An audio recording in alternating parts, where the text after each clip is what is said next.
Think about how you acted today when someone was in the room, the way you held yourself, the things you said and didn't say, the version of you that showed up when there was an audience, even a small one, even just one person.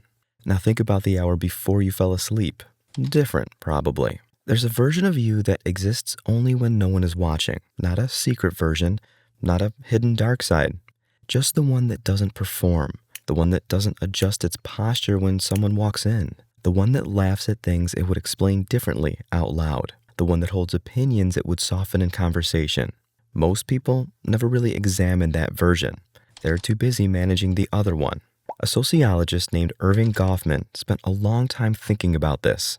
His argument, roughly, was that social life is a performance, not in a fake or cynical way, just in the sense that when people are observed, they behave like actors on a stage. There's a front, a role, a version of yourself that you present to whoever is in the room.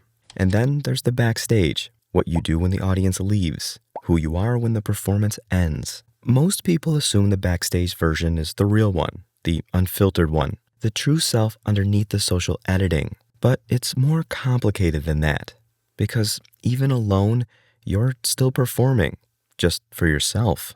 The internal monologue that narrates your day, the way you replay conversations and mentally re-edit what you said, the standards you hold yourself to in private, even when zero people would ever know if you didn't. You clean up before the cleaner arrives. You feel embarrassed about things no one witnessed. You act slightly differently depending on whether you think someone might find out later.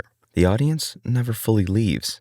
It just goes quiet. There's a concept called self-monitoring, the degree to which a person tracks and adjusts their behavior based on social context. High self-monitors are very good at reading rooms, shifting their presentation, becoming whoever the situation seems to call for. Most people assume they're low self-monitors. Most people are wrong. The adjustment happens so fast and so automatically that it doesn't feel like adjustment.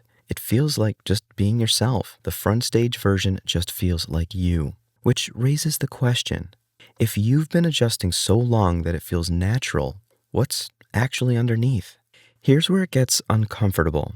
Some people, when they spend a long time alone, really alone, not just physically away from people, but genuinely unobserved, unscheduled, without the structure of other people's expectations, don't quite know what to do. Not because they're strange, but because a significant portion of their sense of self was built in relation to other people, built in the presence of an audience, assembled gradually from the feedback of being watched, responded to, approved of, questioned. Take the audience away, and some of the scaffolding goes with it. What's left isn't always immediately clear. This isn't a character flaw. It's closer to a design feature. Humans are social animals in a deep and literal sense. The self wasn't built in isolation. It was built in relation to parents, to peers, to cultures, to the slow accumulation of how other people responded to you across years. So the self that exists alone is genuinely different from the self that exists in company. Not more or less real, just different, shaped by a different set of forces. The question is whether those two versions know each other. A lot of people have a gap here.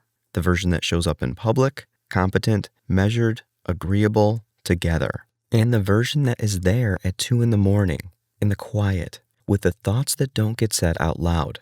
Not in conflict exactly, more like strangers who share a body and rarely compare notes. The discomfort of being alone, when it shows up, is often described as boredom or restlessness. The urge to reach for a phone, put something on, fill the quiet with something. But it might be something else. It might be the low-level anxiety of being in the presence of a self you don't spend much time with, the version of you that exists without context, without role, without anyone to be anything for. That version can be unfamiliar in a way that doesn't feel safe. So who are you when no one is watching? Not the edited version. Not the one that performs warmth or competence or ease because the room seems to call for it. The one that's left when all of that falls away. Most people have a vague sense of that person, a feeling more than a clear picture. Maybe that's worth getting to know.